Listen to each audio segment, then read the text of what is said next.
तो कभी सोचा है कि हम किसी ऐसी जगह पर गए हों जहाँ पर टेम्परेचर 40-35 इतना डिग्री सेल्सियस वहाँ पर टेम्परेचर है और वहीं पर ही उसी जगह पर एक बिल्डिंग है जिसका टेम्परेचर 22-23-24 है और वहाँ पर जो इन्वायरमेंट है वो बहुत कंफर्टेबल है। वो भी सबसे चौंकाने वाली बात ये है कि वहाँ पर एसी नहीं लगा हुआ है। तो कभी सोचा है कि इसके पीछे का मैकेनिज्म क्या होगा? क्या ऐसी मशीन होगी जो इस चीज को परफॉर्म कर रही है और हमें ऐसा फ्रेश एनवायरनमेंट दे रही है? कभी ऐसा सोचा है? नहीं। तो आइए जानते हैं इस वीडियो में कि ऐसी क्या चीज है जो कि एनवायरनमेंट को कंफर्टेबल बनाती है, हमें फ्रेश एयर देती है, ठंडा करती है और वहां से ह्यूमिडिटी को रिमूव करती है या फिर ह्यूमिडिटी बढ़ाती है। आइए जानते हैं इस वीडियो में कि हमारा AHU क्या होता है। AHU एक ऐसी मशीन है जो कि हमारे एनवायरनमेंट को मेंटेन करती है। अब इस वीडियो में हम जानेंगे कि उसकी वर्किंग क्या होती है, उसके अंदर कौन कौन से कंपोनेंट्स होते हैं, क्या हमें करना चाहिए, क्या हमें नहीं करना चाहिए, ये हम इस वीडियो में जानेंगे। तो सबसे पहले हम बात कर लेते हैं कंपोनेंट्स की।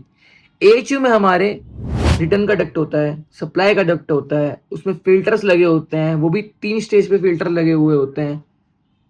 वैसे ही उसमें ब्लोअर लगा हुआ होता है, पेनेनम डोर होता है। ये चीजें AHU में होती है। अब हम इसकी वर्किंग की बात करते हैं। मैं एक सिंपल लैंग्वेज में बताता हूं कि एक सर्कल होता है, सर्कल जहां से स्टार्ट होगा वहीं पे ही खत्म होगा। ये उसकी खासियत है। ऐसे ही जो हमारा AHU है उसकी भी खासियत यही है, जहां से वो शुरू होगा वो वहीं पर ही खत्म हो जाएगा।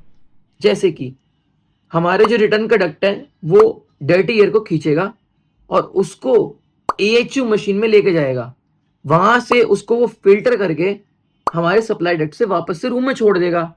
ये सर्कल को कंप्लीट करने के बीच में जो प्रोसेस होती है उसके बारे में हम डिस्कस करते हैं। सबसे पहले एक कमरा है, कमरे के अंदर से हमने हवा खींच ली, वो हमारे रिटर्न के डक्ट से हमारे डैम्पर के थ्रू चली गई हमारे AHU में मिक्सिंग चैम्बर में। मिक्सिंग चैम्बर का काम क्या होता है, वो फ्रेश एयर को और रिटर्न में से जो हमारी एयर आई है उसको मिक्स करेगा, देन उसको पास करेगा एक फिल्टर के थ्रू। वो फिल्टर होता है हमारा प्री फिल्टर। याद रखना उसको हम प्री फिल्टर बोलते हैं। ऐसे ही हमारे 3 फिल्टर होते हैं, वो 3 स्टेज होती है। मैं अभी आपको सिर्फ एक स्टेज बता रहा हूं जो कि होता है हमारा प्री फिल्टर। प्री फिल्टर से उस एयर को पास करेगा, वो एयर में से पार्टिकल्स जो है 10 माइक्रोन के पार्टिकल्स वो वहां से रिमूव हो जाएंगे, वो उसको ब्लॉक कर देगा। देन अब जो हमारे पास जो एयर है उसमें और छोटे पार्टिकल्स है, जैसे 5 माइक्रोन 3 माइक्रोन के उसमें पार्टिकल है। अब वो जो है वो पास होगा और हमारे कूलिंग कॉइल पे टकराएगा। कूलिंग कॉइल का काम क्या होता है? कूलिंग कॉइल का काम होता है कि वो हमारी उस हवा को जो हमने रिटर्न के डक्ट से खींची है उसको ठंडा करे।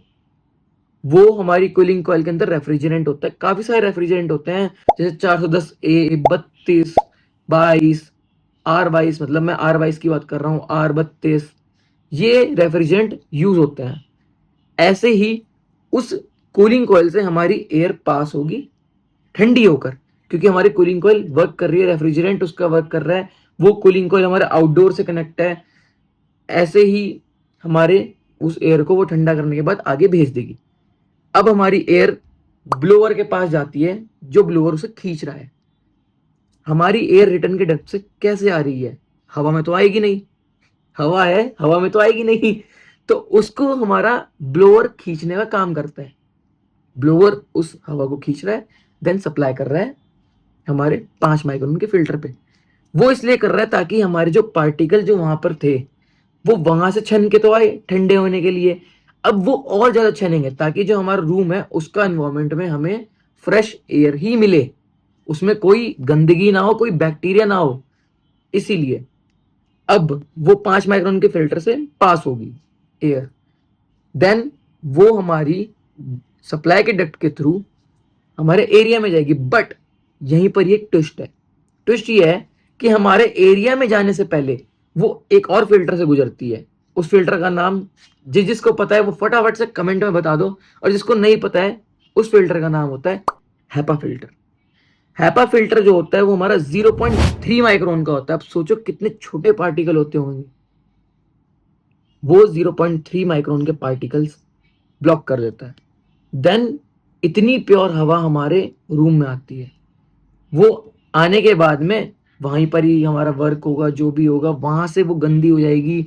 Then this process will repeat again and again. ऐसे ही हमारे AHU, pharmaceuticals, hospitals, offices, airports ऐसी जगहों पर लगे हुए होते हैं, ताकि फार्मा में तो इसलिए लगे होते हैं कि वहां पर कंटामिनेशन ना हो। हॉस्पिटल में भी इसी वजह से लगे होते हैं, ताकि जैसे किसी पेशेंट को देख रहे हैं, कभी चीर फाड़ करता है तो उसके अंदर बैक्टीरिया वगैरह कुछ ना जाए। ऐसे ही एयरपोर्ट पे हम मेंटेन करने के लिए करते हैं, ताकि हमारा जो टेम्परेचर है वो मेंटेन रहे। अब मैं बताता हूं कि एएचयू हमारा क्या क्या काम कर सकता है। सबको लगता है कि एएचयू हमारा सिर्फ ठंडा करता है हवा को और कुछ नहीं करता, बट ऐसा नहीं है।